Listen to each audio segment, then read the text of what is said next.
사람들이 돈 하다가 진짜 돌아버리는 그런 일들이 있죠. 정말 엉망진창이 되어버리는 경우 있습니다. 우리의 삶이 어디에 기초해 있는가 하는 게 참 중요합니다. 물질적인 가치관에 서 있으면 그 당시 잠시는 꽤 아름답게 보일 수 있고 성공한 듯 보이나, 그러나 결국 잘못된 가치관을 인해서 무너질 수밖에 없다는 거 우리가 지금도 보고 있습니다. 여러분은 어디에 여러분의 삶의 가치가 있는지, 또 어디에 여러분의 삶이 세워져 있는지 다시 한번 좀 살펴봤으면 좋겠습니다. 이제 교회들이 생겨났습니다. 초대교회 생겨났는데 굉장히 뜨거웠죠. 또 하나님의 성령으로 아주 충만했습니다. 그런데 생기자마자 많은 또 혼란도 같이 생겼습니다. 벌써 교회 안에 문제들이 생겨나기 시작했어요.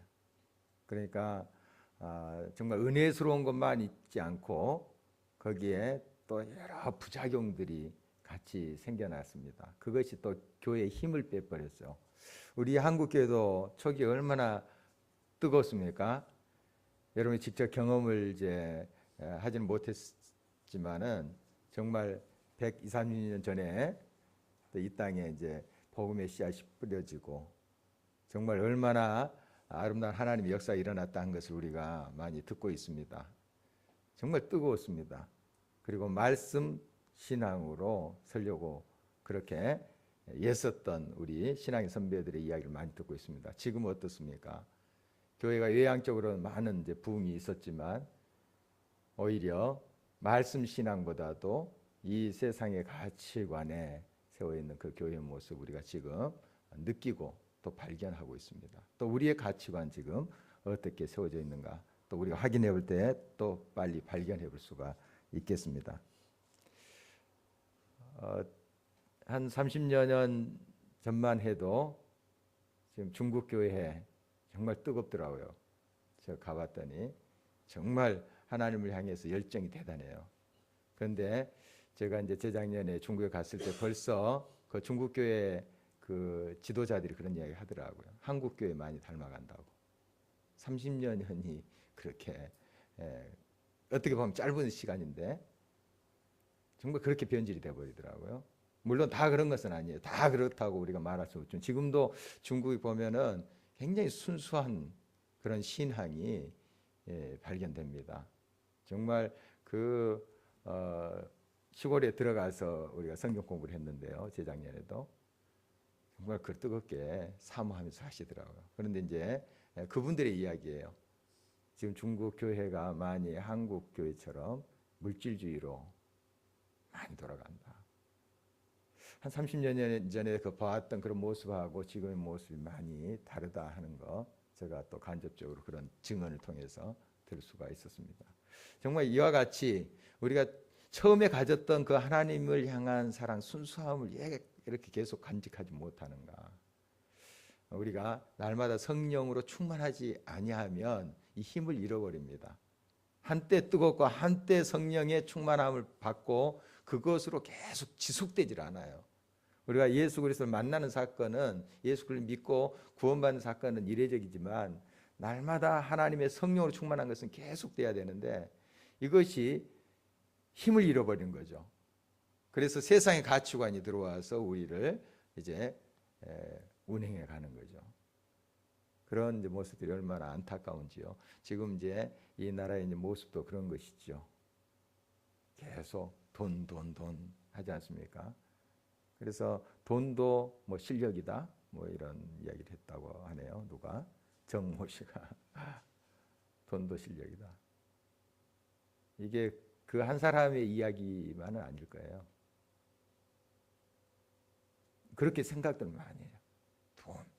돈. 며칠 전에 한 청년과 이제 이야기를 했는데 한때는 정말 돈 많이 벌어서 아주 잘 먹고 잘 사는 것, 좀 뽀대나게 사는 그런 이제 삶을 살고자 하는 마음이 컸다. 그런데 이제 요즘 그런 마음이 사라졌다는 거예요. 그리고 오히려 하나님이 기뻐하시고 내가 그 안에서 기뻐하는 일, 그 일을 하고 싶다는 고백을 들었습니다. 누군지 이야기할까요? 제 둘째 아들입니다. 둘째 아들이. 감격했어요, 제가.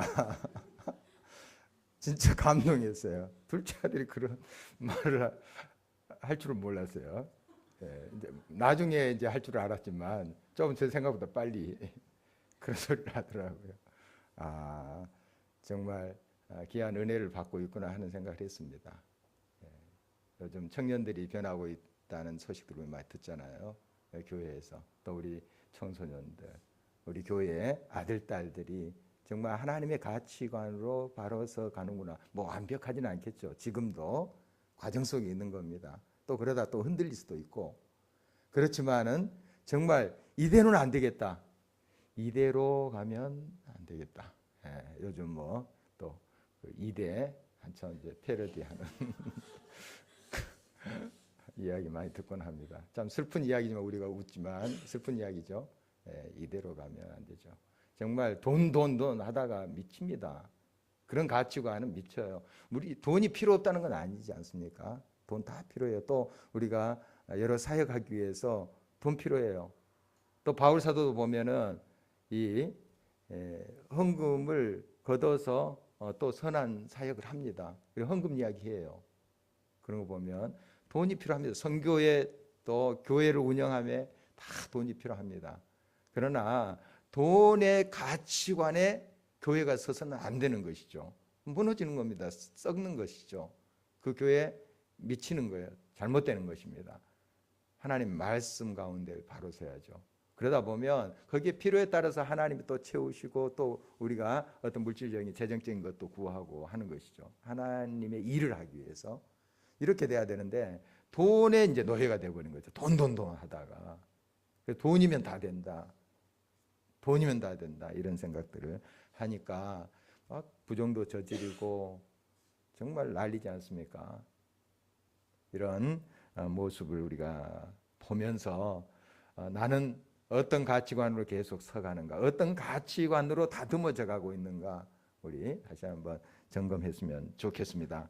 이제 바울 사도가 3차 전도여행을 이제 마치고 고린도에서 배를 타고 복귀를 하려고 했습니다. 예루살렘으로. 그런데 바울을 죽이려고 하는 결사대가 조직됐다는 소식을 듣습니다. 그래서 다시 육로로 갑니다. 그래서 지금 터키의 남서부에 밀레도라는 곳이 있습니다. 밀레도에 이제 도착을 해요. 물론 이제 그 이쪽에서 이제 배를 타고 밀레도까지 왔습니다. 밀레도에서 바로 이쪽이 이제 에베소인데요. 에베소 장로들을 불러요. 불러서 이제 고별 인사를 하는 장면 오늘 본문의 말씀인데 그 장로들과 함께 부둥켜 안고 나중에 이제 웁니다. 울면서 이제 헤어지는 그런 장면이 오늘 이제 말씀의 내용입니다. 거기에 그 장로들에게 부탁하는 게 있습니다. 지금 벌써 교회를 혼란스럽게 하는 에베소 교회를 혼란케 하는 그러한 잘못된 가르침들, 이단 사상들, 율법주의자들이 있었던 것이죠. 그래서 교회가 내용을 겪고 있었습니다. 참 힘들고 또 교회 안에 사랑이 식어가고 또 성령에 충만했던 그런 교회인데 또 이 바울이 얼마나 3년 이상을 그곳에 있으면서 정말 그들을 제자 훈련시켜 두란노 서원에서 그들을 잘 가르쳤습니까? 그런데 이게 또 식어져 가는 거예요. 이단들이 와서 또 속닥속닥 하니까 그런가벼 하면서 또 쫓아가는 거예요. 이런 모습들이 바로 지금 에베소 교회에 생겨난 것입니다. 지금 우리 한국 교회도 마찬가지죠. 정말 이번에 이제 어떤 면에서 잘 터진 것 같아요. 채템이 잘 터진 것 같아요. 그러니까 이제 구세대에서도 또 통일교에 대해서도 계속 동영상이 나오더라고요. 계속 이런 이단 사이비 그런 것에 대해서 다시 한번 보는 그런 눈들이 이렇게 다시 일반 크리스찬이 아닌 비크리스찬들 사이에서도 일어나더라고요. 정말 바로 깨달았으면 좋겠어요. 우리가 먼저 깨달았으면 좋겠습니다. 진정 말씀으로 복음으로 서지 아니하면 정말 이렇게 혼란스럽게 되어버립니다. 거짓의 영이죠. 사이비 이단은 거짓의 영입니다. 그러니까 처음에는 광명의 천사처럼 보여요. 양의 탈을 쓴 일이기 때문에 양처럼 이렇게 보입니다. 그런데 그 안에 발톱이 있어요. 무섭습니다. 나중에 키워가지고 잡아먹잖아요. 정말 이것을 보지 못해요. 처음에 양이니까, 양처럼 보이니까 거기에 속아 넘어가는 거죠. 그래서 이단들이 자꾸 꾸며서 이야기를 합니다. 조미를 쳐서 하면 감칠맛이 있어서 거기에 딱 우리가 맛이 빠질 수 있잖아요. 그와 같이 이단들이 그 미사역을 동원해가지고 이렇게 유혹을 하는 겁니다. 그러니까 에베소 교회 성도들도 거기에 막 오락가락 흔들리는 거예요. 지금 교회가 시작한 지 얼마 안 됐는데 이런 모습이에요. 바울이 그 에베소 교회 장로들 불러서 단단히 이르는 말씀이에요. 그런 자들을 잘 분별해라. 거기에 속지 말라. 세속적인 가치관에 속지 말라. 거기에 빨려들지 말라 하는 것이죠. 자, 25절 계속해서 한번 한 목소리 읽어보도록 하겠습니다. 보라, 내가 여러분 중에 왕래하며 하나님의 나라를 전파하였으나 이제는 여러분이 다 내 얼굴을 다시 보지 못할 줄 아노라. 이제 바울이 알아요. 이제 마지막 인사다. 이게 마지막 이제 그들에게 부탁하는 말이다 알아요.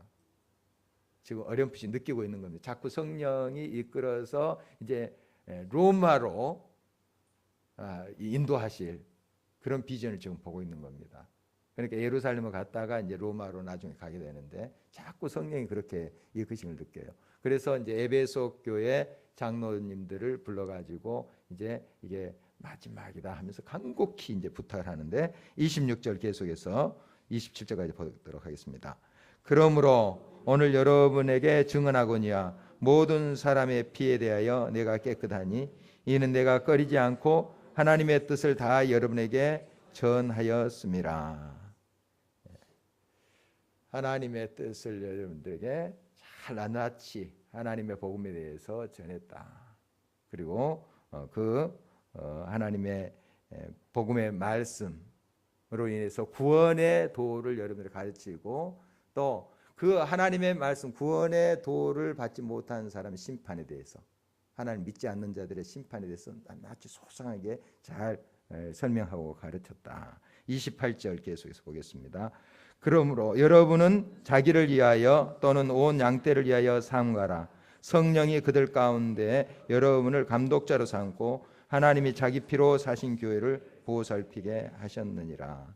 잘 가르친 그 복음의 내용을 가지고 여러분은 삼가야 된다.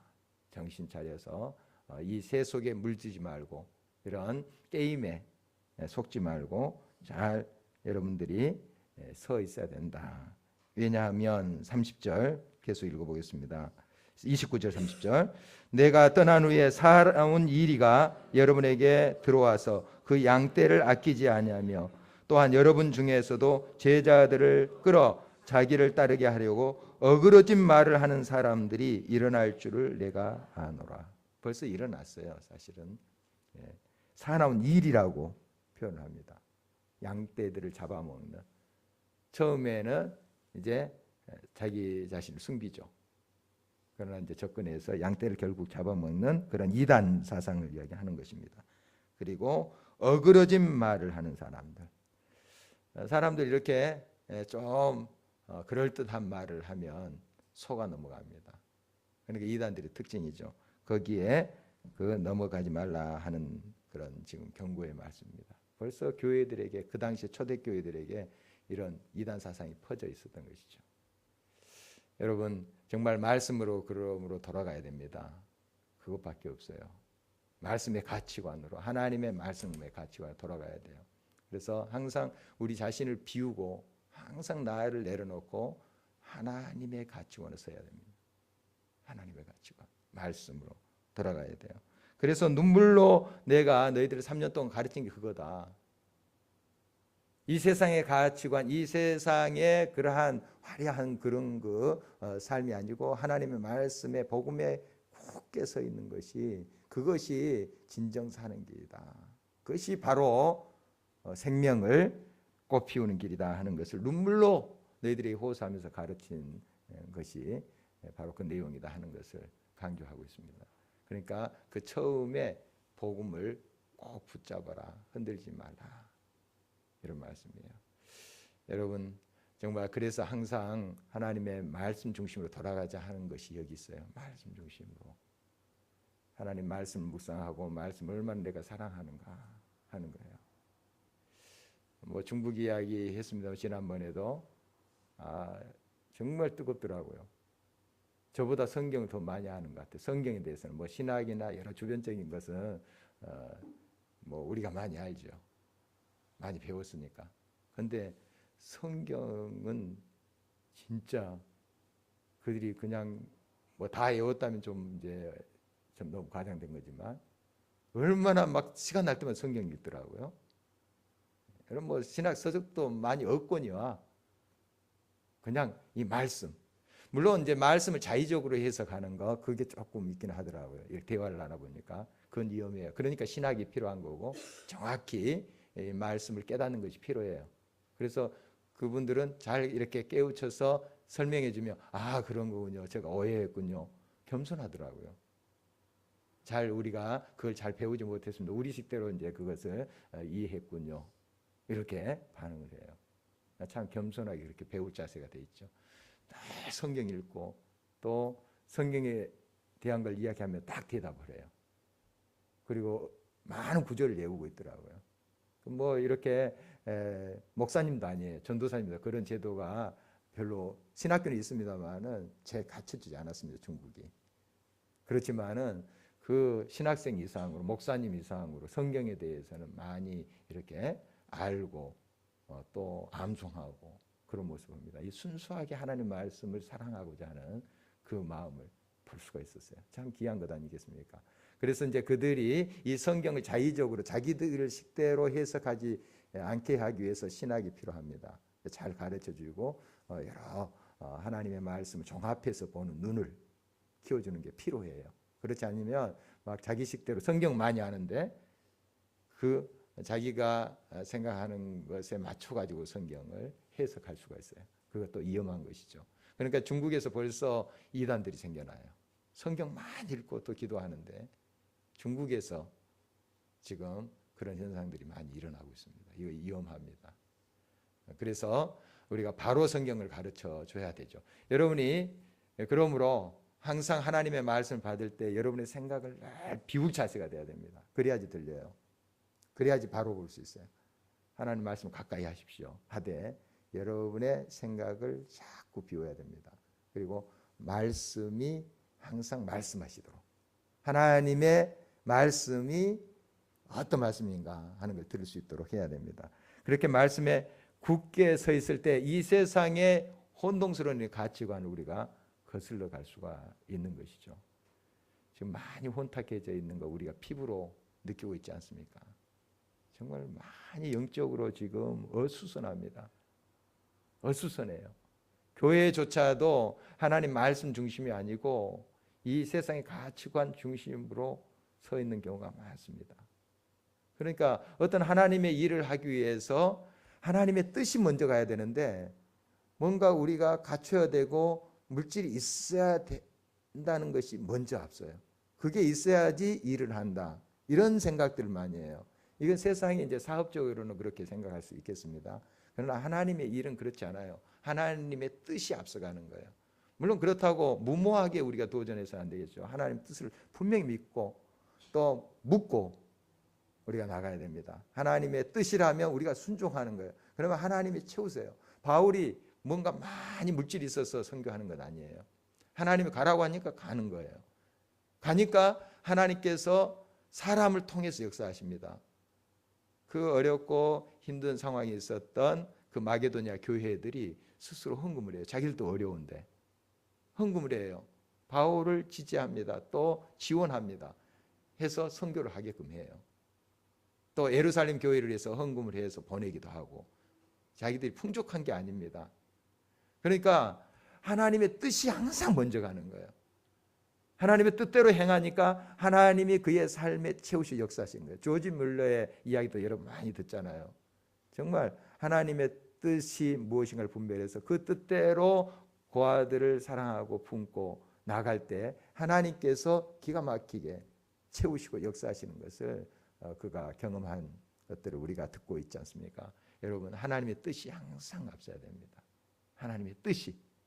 그래서 항상 말씀을 들을 때에 내 자신의 뜻을 내려놓고 하나님의 뜻을 듣는 그런 우리의 자세가 필요해요. 말씀에 순종할 때 하나님이 함께 하시고 역사하시는 것을 보게 됩니다. 그래서 32절 이렇게 바울이 에베소 교회 지도자들에게 이야기하고 있습니다. 함께 읽겠습니다. 지금 내가 여러분을 주와 및 그 은혜의 말씀에 부탁하노니 그 말씀이 여러분을 능히 든든히 세우사 거룩하게 하심을 입은 모든 자 가운데 기업이 있게 하시리라. 말씀이 우리를 능히 든든히 세우신다. 하나님의 말씀을 그대로 드릴 때 그 말씀이 우리를 굳게 하고 그 말씀이 우리를 믿음 있게 하고 그 말씀이 우리를 또한 나아가게 하십니다. 말씀은 살아있는 생명 있는 하나님의 능력이기 때문에 그렇죠.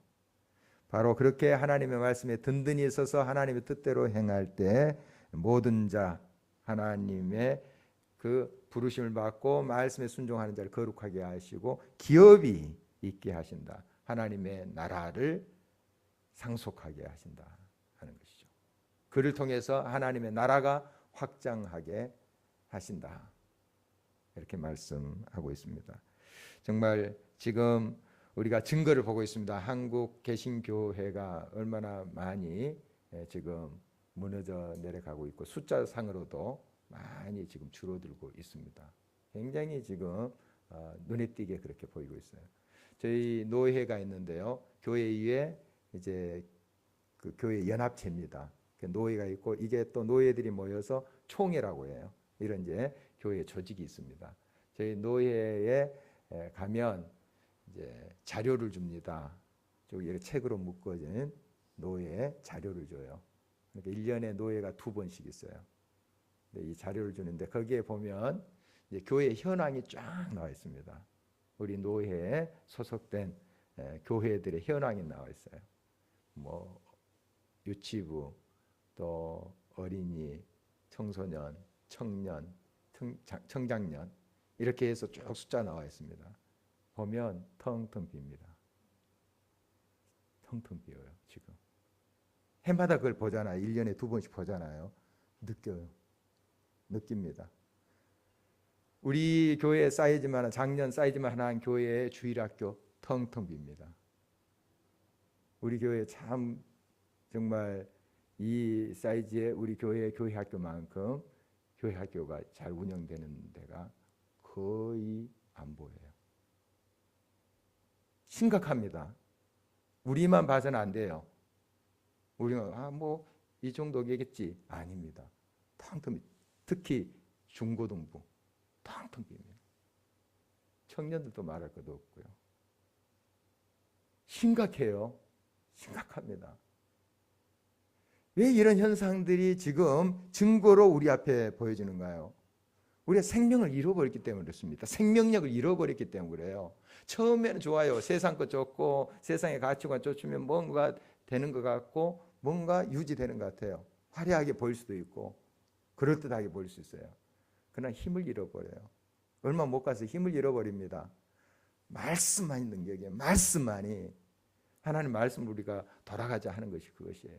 그래서 그 말씀 우리 자의적으로 푸는 것이 아니라 정말 하나님의 뜻이 무엇인가를 분별해서 그 말씀 붙잡고 가야 돼요. 그 말씀 붙잡고 가다 보면 하나님께서 그 가운데 채우시고 역사하신 것을 우리가 경험하게 되는 것입니다. 정말 이 자명한 그러한 증거들이 우리 가운데 지금 보여주고 있는데 우리가 정말 깨어서 잘 분별해야 되겠습니다. 정말 이 한국 사회가 이렇게 혼란스러운 것은 물론 지도자들의 그러한 세속적인 가치관, 정말 또 속이는 그런 일들, 잘못된 그러한 영적인 그런 상태, 이것에 많은 원인이 있겠죠. 그러나 우리 한국 교회가 제 역할을 못하기 때문에요. 한국 교회가 하나님의 말씀 가운데 바로 서 있지 못하기 때문에 힘을 잃어버렸어요. 힘이 있다면 그것을 돌릴 수 있는 능력이 우리를 통해서 나가지 않겠습니까? 그런데 우리가 힘을 잃어버리니 다 이런 현상으로 가는 것이 아니겠습니까? 정말 교회가 그러므로 깨어나야 됩니다. 말씀으로 돌아가야 돼요. 말씀이 우리를 든든히 세우는 것이고 말씀이 우리를 거룩하게 하시고 거룩함이 우리의 능력이에요. 거룩함을 교회가 잃어버리면 힘을 잃어버린다고요. 힘을. 동력을 잃어버려요. 말씀, 거룩한 말씀이 없으면 이렇게 돼버립니다. 그 말씀이 있는 자리에 세속적인 가치관이 들어와서 그 가치관이 우리를 이끌어 가버리기 때문에 그렇습니다. 우리가 다시 한번 정말 우리 앞에 펼쳐진 현상을 보면서 답을 찾아야 됩니다. 답은 성경에 있어요. 말씀에 굳게 서는 겁니다. 말씀이 든든히 서가는 거예요. 에베소 교회 벌써 혼란스러워요. 초대교회인데 혼란스러워요. 여기서 어그러진 말 할 때 그런가 보다 막 쏠려서 거기에 휩쓸려 가는 거예요. 영이 혼탁해져 버렸어요.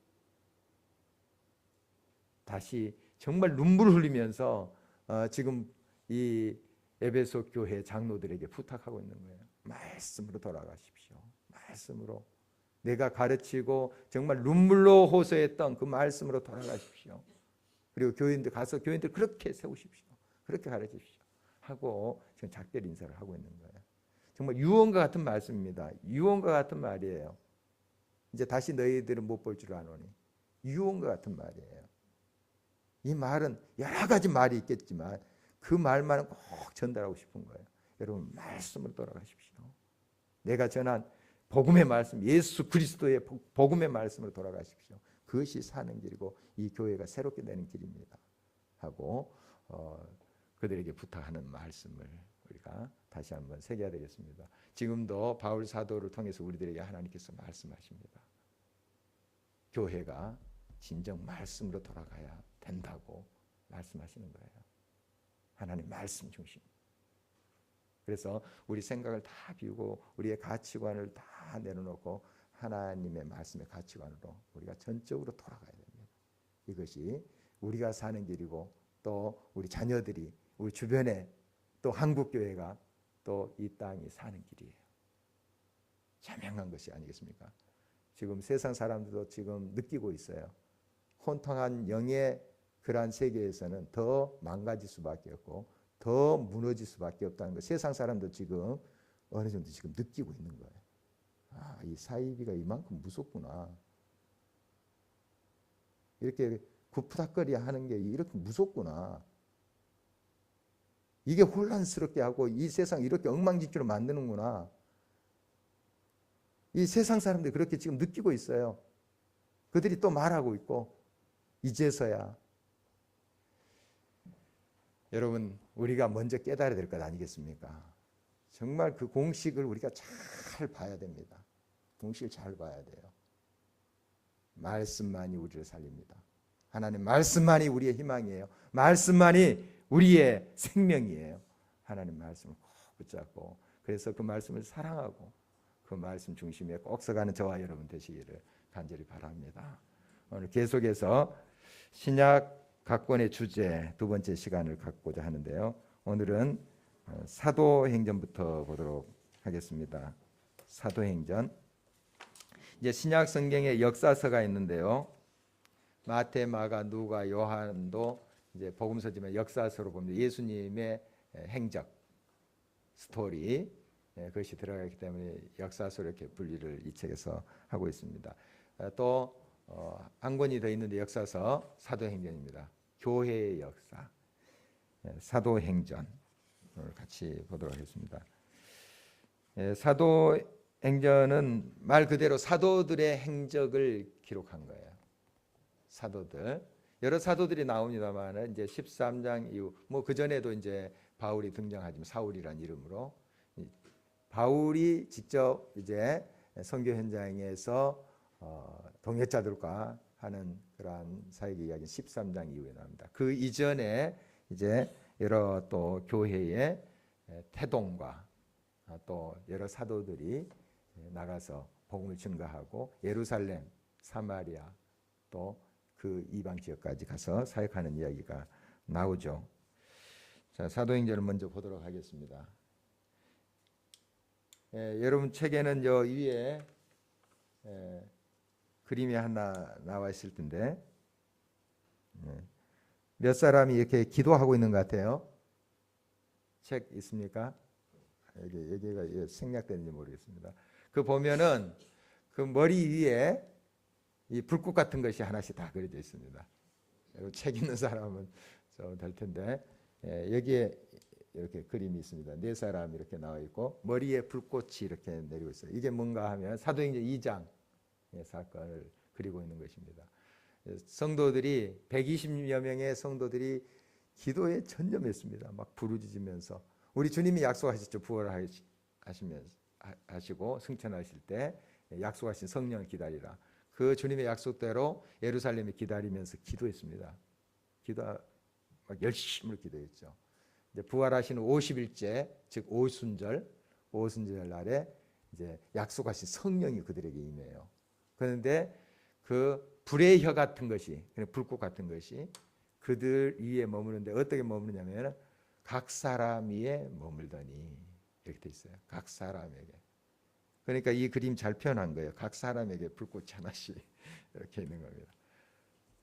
그러니까 불의 혀가 이렇게 하나로 해서 그 무리 가운데 한 것이 아니라 각 사람에게 임했어요. 각 사람에게. 지금 하나님의 성령께서는 우리 각 사람이 역사하십니다. 물론 공동체적으로 역사하시지만 각 사람에게 역사하세요. 각 사람에게. 우리가 같이 기도할 때도 하나님께서 우리 한 사람 한 사람을 기억하시고 한 사람 한 사람 다 하시고 여러분에게 성령을 부어 주십니다. 그래서 그들이 이제 이 성령의 충만함을 받고 나가서 복음을 증거하는 이야기가 나오죠. 사도행전 이제 특히 2장에 보면 누구의 설교가 나옵니까?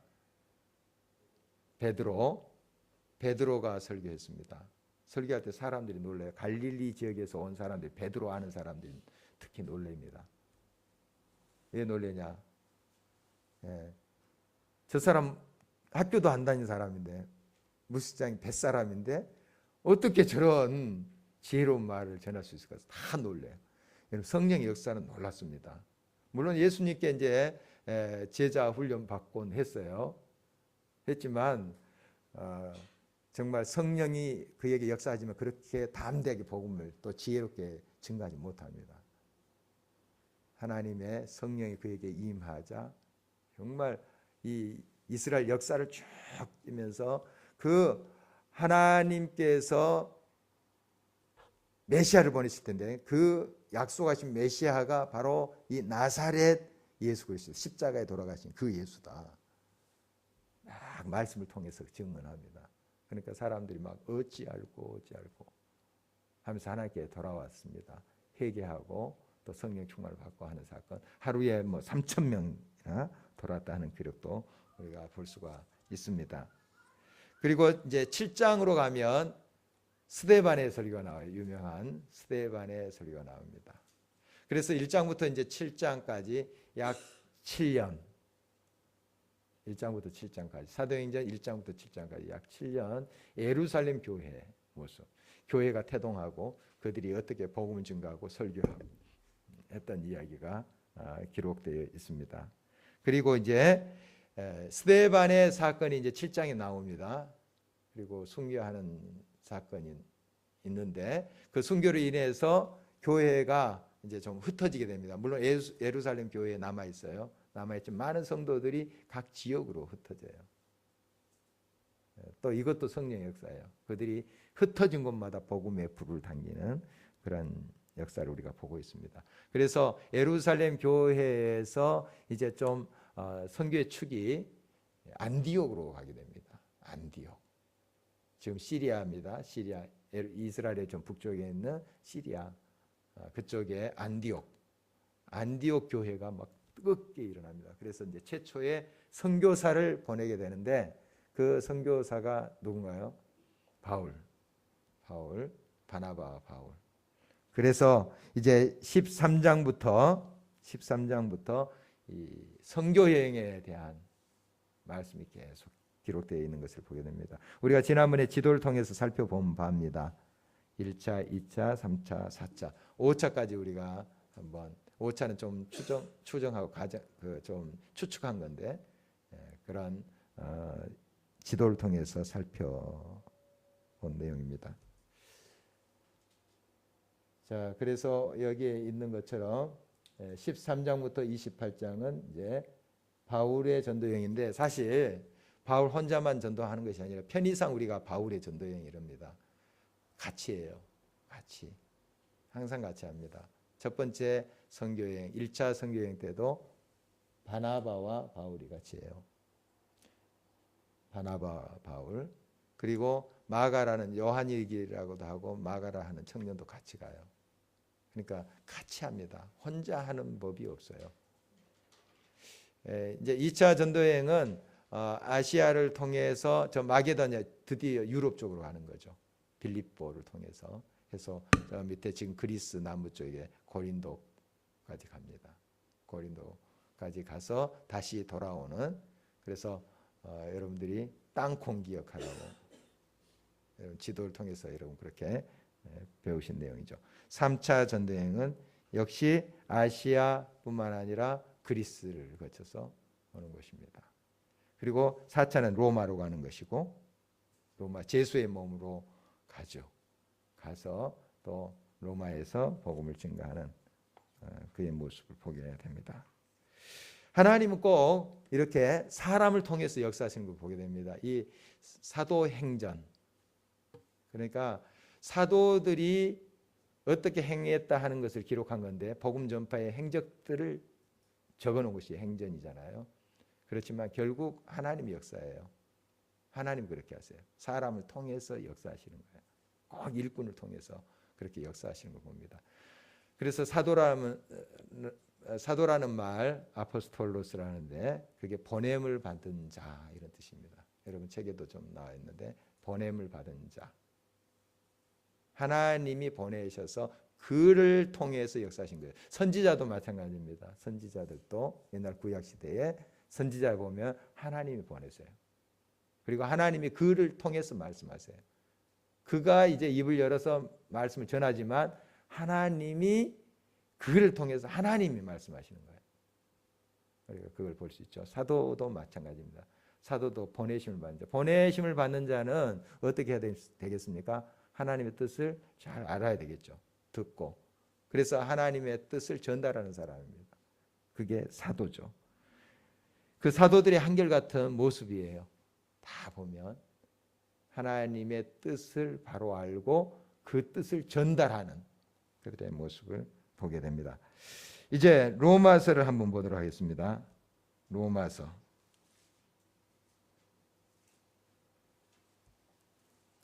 로마서를 이렇게 이제 표로 좀 만들어 놨는데요. 로마서는 좀 나중에 기록된 서신이에요. 오히려 갈라디아서나 이런 서신들이 앞에 기록된 거고. 그러나 이제 서신서에 제일 먼저 나온 것은 복음에 대해서 잘 정리를 했습니다. 그러니까 바울이 그동안 정말 말씀 속에서 하나님의 또 경험, 성령 충만한 그 복음 사역 속에서 또 얻었던 그 하나님의 뜻을 잘 정리해 놓은 책이 로마서예요. 로마서. 그러니까 시대적으로 좀 다른 서신보다 늦게 기록된 것이지만 그러나 제일 먼저 놔둔 이유가 이치해 놓은 그 이유가 거기에 있습니다. 믿음으로 의롭게 된다. 그 유명한 이신칭이 믿음으로써 의롭게 된다 하는 것이 이 로마서에 확실하게 이렇게 증거되어 있습니다. 여러분 칭의하고 이제 성화 이야기 지난번에도 한 적이 있습니다. 우리가 칭의는 예수 그리스도를 믿음으로 이례적인 사건으로 옵니다. 칭의, 의롭게 됐다. 하나님의 아들 딸이 됐다. 그러나 성화는 계속되는 것입니다. 계속. 그러니까 칭의는 법적으로 이제 하나님의 아들 딸이 됐다 선포하는 거예요. 하나님의 호적에 딱 올라가는 겁니다. 법적으로. 그러나 이제 성화는 하나님의 호적이 올랐지만 아직까지 세상의 습성이 있잖아요. 다듬어지고 계속 고쳐지고 성장해가고 성숙해가는 그런 모습, 성화의 모습 볼 수가 있습니다. 그래서 이제 로마서를 크게 두 부분으로 나눌 수가 있습니다. 두 부분으로 나눌 수 있는데 1장부터 11장까지, 그다음에 12장부터 16장까지 이렇게 나눠집니다. 물론 이 표는 이게 작은 분량으로 뒷부분이 나와 있지만 크게 이제 두 부분으로 이렇게 나눠집니다. 1장부터 11장까지. 그 다음에 12장부터 16장까지. 1장부터 이제 11장까지는 기독교의 그 근본 교리, 믿음으로 의롭게 된다 하는 것에 구체적으로 이렇게 나눠서 설명을 하고 있습니다. 설명하고 있고, 이제 우리가 구원받은 하나님의 백성으로서 어떻게 살 것인가, 삶의 적용에 대해서 12장에 말씀했어요. 그래서 그 아주 유명한 12장 1절 2절 말씀 보면 어떻게 나와 있습니까? 너희 몸을 하나님이 기뻐하시는 거룩한 산제사로 드리라. 이게 뭡니까? 삶에 대해서 이야기하는 거예요. 너희가 믿음으로 구원받았으니 너희 의가 아니고 너희의 어떤 노력이 아니고 예수 그리스도로 인해서 참된 구원을 받았으니 이 은혜를 받은 너희는 마땅히 실제 삶 속에서 하나님의 자녀답게 살아야 된다. 이게 이제 성화의 모습입니다. 우리 삶의 응답, 그것에 대해서 로마서가 이야기하고 있는 것을 보게 됩니다. 그래서 이제 로마서를 잘 이해하면 기독교의 근본, 그러한 복음의 핵심을 깊이 우리가 만날 수가 있겠습니다. 그래서 여기에 로마서는 하나님의 의 이렇게 이제 해놨는데 여러 내용이 있습니다만 이게 참 중요하기 때문에 이렇게 기록을 해놨습니다. 정말 하나님의 의가 우리에게 나타나는데 그건 우리의 힘과 우리의 의지로 된 것이 아니라 하나님의 독생하신 예수 그리스도로 말미암아 우리가 하나님께 의롭게 함을 받게 됐다 하는 것입니다. 이제 그 부분을 좀 나눠서 이렇게 표시를 했습니다. 먼저 우리는 죄로 인하여 죽을 수밖에 없는 존재다. 의인은 없나니 하나도 없다. 절망이죠. 그래서 우리 힘으로 스스로 벗어날 수가 없습니다. 이 죄의 늪에서 벗어날 수 없어요. 세상에 그 누구도 그 의인이라고 법 없이 살 수 있다고 하는 사람도 그 죄의 문제에서 자유롭지 못해요. 그 죄는 결과가 사망이에요. 영원한 지옥. 이것을 철저히 이제 앞부분에서 다룹니다. 3장까지. 그 다음에 이제 하나님이 독생하신 예수 그리스도를 보내주셔서 그 죄를 다 사하시고 예수 그리스도를 믿음으로 이제 구원받는다는 내용. 그 다음에 날마다 우리가 예수 그리스도 안에서 자라가야 되고 다듬어져야 되고 하는 내용. 그리고 영원토록 하나님의 자녀들은 보호하신다. 이게 견인이라고도 합니다. 이제 신학적인 용어로 견인. 쭉 그렇게 하나님께서 택한 백성들, 구원받은 백성들을 끝까지 지키시고 또 보호하신다 하는 내용들이 로마서 앞부분. 또 그러나 그 중에 유대인들은 그것을 거부하는 자들이 있고 또 그래서 이제 이 복음이 이방인들에게 또 증거되는 그런 길이 또 열린 것을 기록하는 것이 로마서의 앞부분이고, 아까 말씀드린 것처럼 12장부터는 이제 구체적인 구원을 받은 우리 모두가 어떻게 살아가야 될 것인가 하는 것을 기록하고 있는 것이 로마서의 모습입니다. 이제 고린도전서 말씀 보도록 하겠습니다. 고린도 교회는 제2차 전도여행 때 세워진 교회입니다. 브리스길라와 아굴라 만나죠, 고린도에서. 그래서 세운 교회가 고린도 교회인데 참 뜨거운 교회입니다. 은사가 충만한 교회고, 그런데 문제도 함께 생겨났습니다. 뜨거웠던 정말 은혜스러웠던 그러한 교회의 모습이 얼마 못 가요. 항상 하나님 앞에 순수하게 타오르지 않으면 못 갑니다. 못 가요. 오래 못 가요. 뭐 우리 교회뿐만 아니라 사람과 관계도 그렇잖아요. 부부 관계도 그렇잖아요. 서로가 노력해야 돼요. 서로가 자기 자신을 비우고 맞춰가야 돼. 그래야지 이게 아름답게 점점 세워지는데, 그러나 그런 노력을 이제 그쳐버린다면 또 상처만 남지 않겠습니까? 교회도 마찬가지예요. 싸움이 얼마나 은혜스러워요. 자, 우리 교회 어때? 은혜스럽습니까? 오늘 김진아 집사님 성경 말씀 잘 읽으셨는데 어떻습니까? 예. 이 교회 이제 30여 명으로 시작했잖아요. 한 11년 전에. 정말 그때는 이 기도회 끝나고 안 가요. 새벽 기도 끝나고 안 가요. 저희 카페에 앉아가지고 안 가요. 좀 집에 가시라고 할 정도로 제가. 얼마나 그냥 또 신방가면 다 옵니다. 30명이니까. 또 매달 산행 갔습니다. 매달. 정교회 갔습니다. 뭐 3, 40명이니까. 정교회 가요. 참 뜨겁습니다. 정교인 수련회 이제 첫 해 때 했죠. 여름에. 정교인 갔습니다. 그야말로. 정교인 갔어요. 또 주님의 교회에서 또 뭐 무지개 축제인가 뭐 했어요. 정교인 갔습니다. 정교인 갔어요. 뭐 한 50명이니까. 참 뜨거웠던 거죠. 그러나 시간이 갈수록 조금 이게 이제 힘이 빠지고 하는 경향도 우리가 느끼고 있습니다. 정말 우리가 계속해서 하나님 말씀 가운데 정말 성령이 충만하지 않냐면 힘을 잃고 맙니다. 힘을 잃고 말아요. 우리가 이런 것들을 다시 한번 느끼면서 우리가 같이 기도하기를 힘쓰고 성령으로 또 하나 되어야 됩니다. 계속 그런 함께 또 함께 나눔 없으면 이게 유지가 안 돼요. 아까 가정도 마찬가지지 않습니까?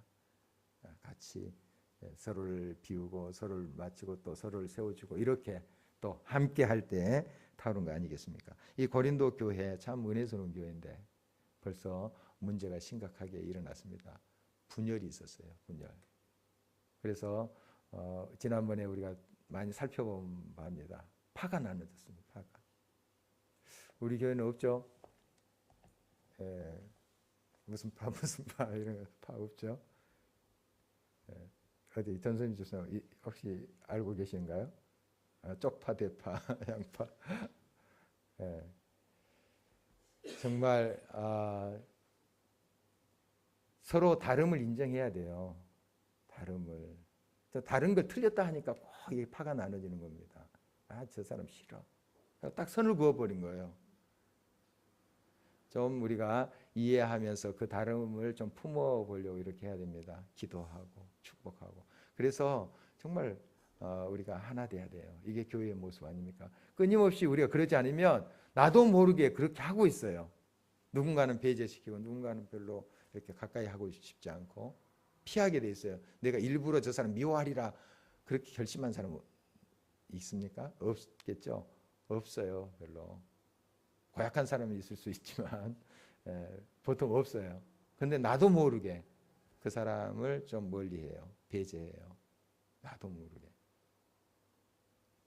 여러분 좀 더 적극적으로 마음을 열고 다가가야 됩니다. 인사라도 한번 하고 내가 형제님 자매님 이름조차 몰랐네요. 우리 교회인 줄 아는데 이름조차 몰랐네요. 하고 다가가야 돼요. 다가가야 됩니다. 그런 교회 모습이 돼야 돼요. 끊임없이 이렇게 할 때 이 교회가 또 더 아름답게 세워져 가지 않겠습니까? 우리 교회 이제 참 좋은 특징 중에 하나는 우리 각 지방에 있는 경상도, 전라도, 강원도, 서울, 충청도 골고루 섞여 있어요. 여러분 보십시오. 지금 이 남양주가 부영 아파트는 좀 다르다고 하는데 좀 전라도에서 오신 분들이 많대요. 남양주 지역이. 그런데 우리 교회에 전라도 출신만 있는 게 아니죠. 다 있습니다. 한번 손들어서 펴볼까요? 경상도도 많고 강원도도 많아요. 강원도도 또 서울 출신도 많고 골고루 있어요. 그게 뭐냐? 조금 우리가 그나마 그래도 좀 다름을 좀 인정해 보려고 하는 분위기가 있지 않나, 그렇게 저는 분석을 하고 있습니다. 분석을 하고 있어요. 좀 이렇게 열린 마음, 또 다름을 좀 이해해 보려고 하는 마음들이 우리에게 필요한 것이죠. 고린도 교회 이런 분파가 심각하게 있었고, 교회 안에 세속적인 그런 물질적인 가치관이 많이 들어와 있고, 고린도 지역이 음란했습니다. 음행이 아주 정말 성행한 그 도시가 고린도예요. 고린도 사람들 이 뜻이 영어 사전 찾아보십시오. 고린도안, 음행하는 자들 이런 뜻도 있어요. 얼마나 음탕이, 이게 이제 교회까지 들어온 거예요. 근친상간도 일어났어요.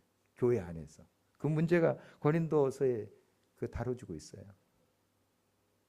교회에서. 벌써 이 교회가 초대교회인데 이런 문제가 있었어요. 너무나 가슴이 찢어지죠, 바울이. 그래서 좀 그런 것을 지적하면서 돌아서라 하고 있죠. 그래서 고린도전서 너희들이 뭐 천사의 말도 하고 뭐 대단한 은사도 충만하고 하는데, 그러나 사랑 없으면 안 돼. 서로 용납하면 없으면 안 돼 하고 고린도전서 13장 이야기하고 있는 거 아니겠습니까? 고린도 후서도 이제 계속 이어지는 말씀인데, 이제 고린도 교회에서 이제 바울이 떠났잖아요. 떠났는데 바울이 계속 고린도전서 이런 편지를 통해서 이렇게 너희들 바로 서라 하면서 조금 강한 어조로 이야기하거든요. 고린도서에 보면 이 꾸짖어야 되지 않습니까? 잘못된 것이니까. 그러니까 이제 바울을 반대하는 사람도 있었어요. 바울이 떠난 뒤에 바울 네가 뭔데 간섭하고 그래? 이런 사람 생긴 거예요. 그래서 이제 사도직에 대한 변호를 하는 겁니다. 하나님이 세우신 거다. 자기가 뭐 사도다 하고 그걸 나타내 보이기 위해서가 아니에요. 자기가 전한 그 복음, 이것이 훼손되지 않도록 사도직 변화하고, 또 어려운 예루살렘 교회를 해서 헌금한 그 헌금에 대해서 이야기하는 모습도 고린도 후서에서 살펴볼 수가 있습니다. 그래서 굉장히 그 고린도 후서 보면은 좀 감정적인 그런 부분들, 또 어떻게 보면 사적인 그러한 이제 그런 이야기들, 이런 것들이 바울의 어떤 인간미가 보이는 그런 내용들이 고린도 후서에 이제 담겨져 있는 것을 보게 됩니다. 오늘 여기까지 우리가 살펴보도록 하겠습니다. 다시 한번 이제 말씀을 좀 정리합니다. 교회가 힘을 잃은 것은 거룩함을 잃은 거예요. 그러니까 세상의 가치관이 와서 막 흔들어 버립니다. 영적으로 혼미스럽습니다. 여러분, 이 거룩함을 회복하는 것은 거룩한 말씀 중심으로 돌아가지 않으면 불가능한 거예요. 하나님 말씀 중심으로 우리가 온전히 돌아가게 해주십시오. 정말 우리 자신, 내가 가지고 있는 생각들 내려놓고 일단 하나님 말씀하신 바를 정확히 들을 수 있도록 도와주십시오. 우리 그렇게 한번 기도했으면 좋겠습니다.